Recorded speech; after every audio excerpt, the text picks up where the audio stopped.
3 years ago, I decided to embark on my vegan journey. Well, actually, that's not entirely true because I started in July of 2017 and now it's August. I wasn't really sure what to expect and I had foolishly not done much research prior to starting the diet, but I knew that it was something that I wanted to do. Well, a month ago, I actually decided to go vegan. And since going vegan, I've seen some pretty amazing mental and physical performance boosts. Fast forward 3 years and this is easily the best decision I have made in my life. Everything in my life because of veganism has changed so drastically, most for the better, but some for the worst. In this video, I'm going to take you through my entire 3-year journey and what I have learned throughout these years, how it's affected me, and by the end of the video, I'm going to give all of the aspiring vegans or soon-to-be vegans out there some tips to make it go perfectly, and so you don't run into the same mistakes that I ran into at the start. So yeah, make sure that you stick around until the end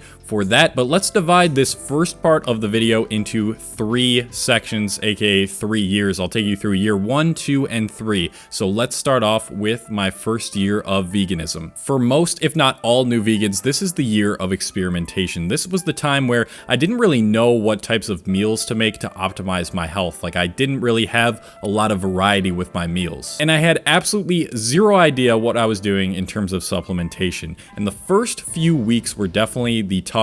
You know, your body goes through a huge physiological change when you decide to go vegan, and that was affecting me physically, that was affecting me mentally. I just remember during this time, I did not feel optimal at all. You know, I felt kind of sluggish, and also just mentally, something had shifted in me, and I'm sure that my body was just trying to get used to that, and my mind certainly was trying to get used to that as well. And I needed to figure this out or I was in big trouble, because I originally went vegan for health reasons. That's what really inspired me to go vegan. And I was a bodybuilder before this. I was building muscle before this, and I wanted to keep building muscle, so I really had to figure out what I need to eat, how much I need to eat of each types of foods to gain muscle. Honestly, at the start, when I look back at old pictures of myself, it looks like I lost a bit of muscle compared to right before I went vegan. And again, this is probably just because I didn't have any sort of guidance. But despite that, I was feeling really good after the first month or two, and the gym progress was not slowing down. Like, I was still seeing good strength progress in the gym. Then we fast forward a little bit to the next summer, which was still my first year of veganism, and I went into full-on shred mode. The intention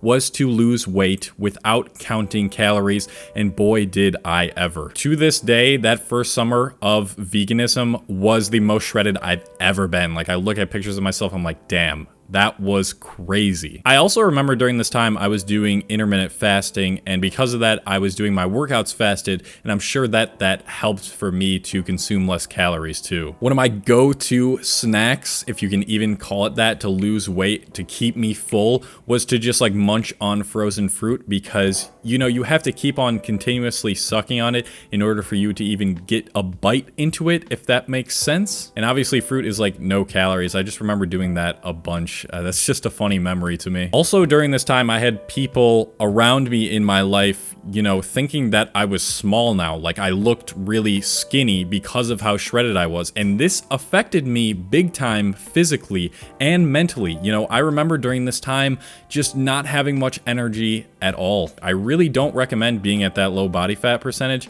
if you are not trying to compete in something. Now, year 2 is when everything started to change for the better. That's for damn sure. This was when I started posting my high protein meal ideas on Instagram, and for all the OGs of this channel and my Instagram, I'm sure you guys remember this. Every other day, I would post a brand new meal idea that was high in protein. It's probably why a lot of you guys watching this decided to stick with me in the first place, because of how many meal ideas I was putting out. And because I was doing this, it allowed me to diversify my vegan chef skills and just the things that I ate. You know, now I was eating stuff like tempeh and legume pasta and all these vegetables that I wasn't eating before, and I was just experimenting a lot more with a lot of...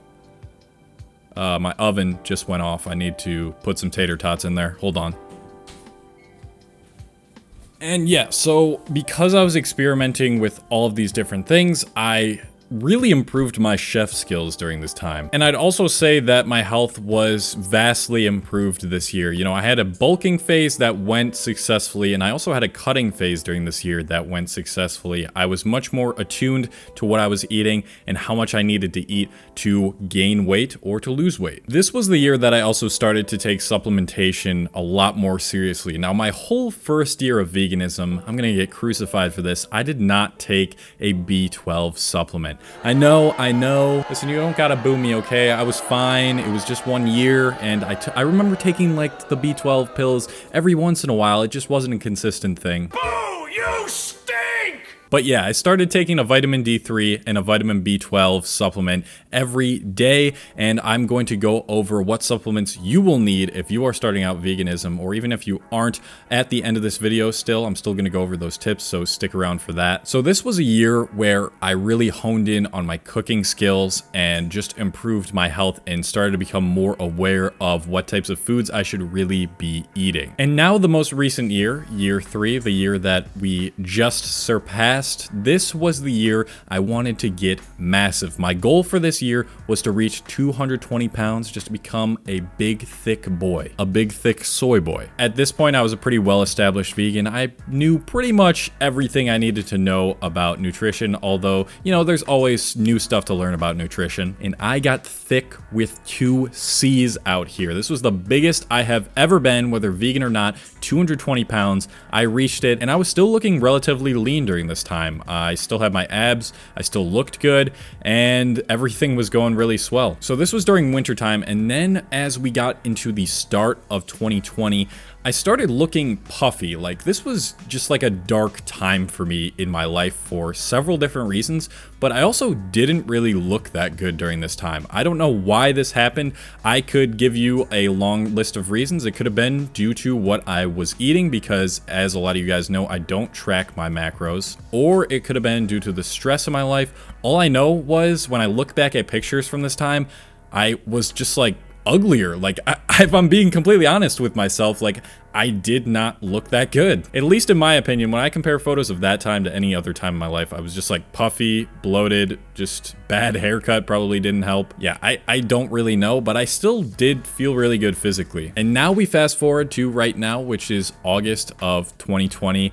I feel really, really good with where I'm at. I'm loving where my physique is at. I'm currently in a bulking phase. I am trying to gain a little bit of weight right now. I'm not entirely sure how much I weigh. Last time I checked, it was like 212, and this was like a few weeks ago.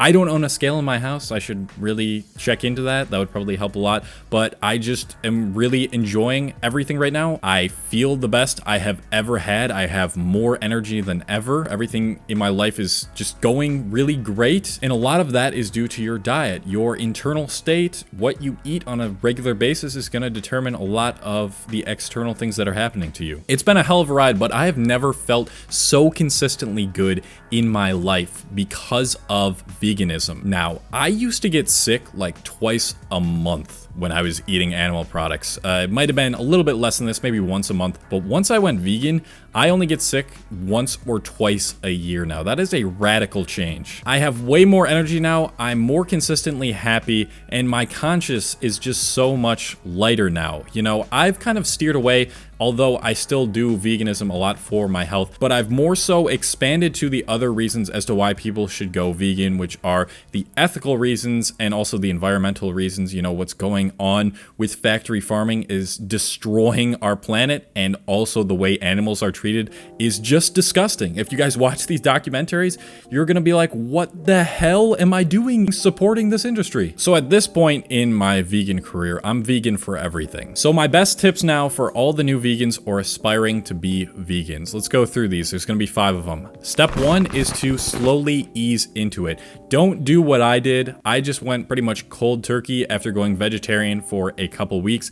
I do not recommend this. I want you to slowly wean off of the animal products. This will make it easier to adjust to this new diet. It will make it easier for your body to adjust to this new diet, and it will also allow you to adjust to the higher amount of fiber intake, which you are inevitably going to have. Step 2 is to do some research first into the types of meals you should be making. Now, all of the meals that I posted on my Instagram from way back, if you scroll down on my Instagram, are great ideas, but you can do more research on YouTube. There's plenty of great channels that show you great variety vegan meals. And the macro split that I really usually recommend is 60-20-20. This is 60% of your calories coming from carbohydrates, 20% coming from protein, and 20% coming from fat. But as long as you get sort of near there, you're probably going to be optimizing your health pretty well. It doesn't have to be perfect like that, but we want, as vegans, if we want to eat the healthiest foods on this diet,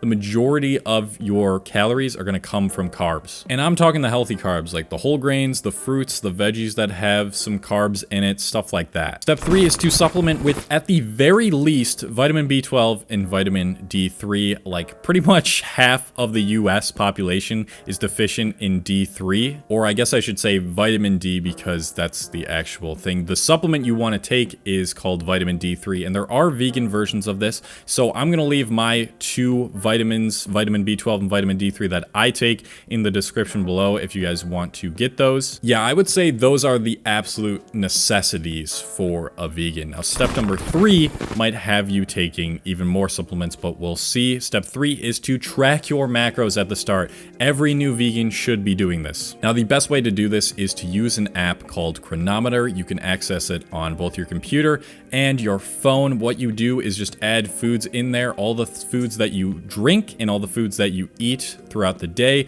You want to add those in there. It'll show you your macro split for that day. And the great thing about Chronometer is it also shows you the micronutrients that you're eating. So if you fill out every single day for a week or a month and you see that you are lacking in some vitamin, you don't hit the 100% goal in Chronometer for that vitamin consistently, then you need to do one of 2 things. You can either, 1, find a food that has a high amount of that vitamin or mineral and eat more of it, or number 2, if you can't find a food or if it's just too hard for you, then take a supplement of that vitamin or mineral. And this will ensure that you don't become one of those ex-vegans that we've been seeing so much of lately. Number 5 is to expand your reasons, just as I have in the past like year or so. This is another great way to not become an ex-vegan. You know, it shouldn't just be for your health, because veganism is a practice. It's a way of life. It seeks to exclude, as far as is practical as possible, the use of any type of animal products. And when you see, you know, the videos that happen within factory farming, when you understand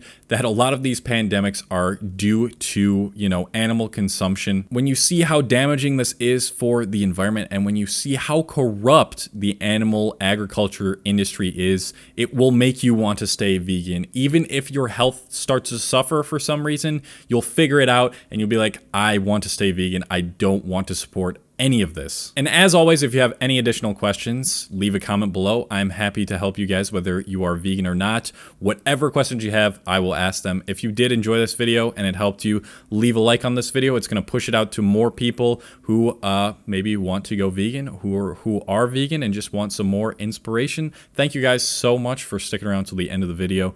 Really do love you guys. My potato flakes, as they're called, potato flakes, potato puffs, tater tots, they're done. I'm going to go get them. I'm going to go eat. You guys have a great rest of your day.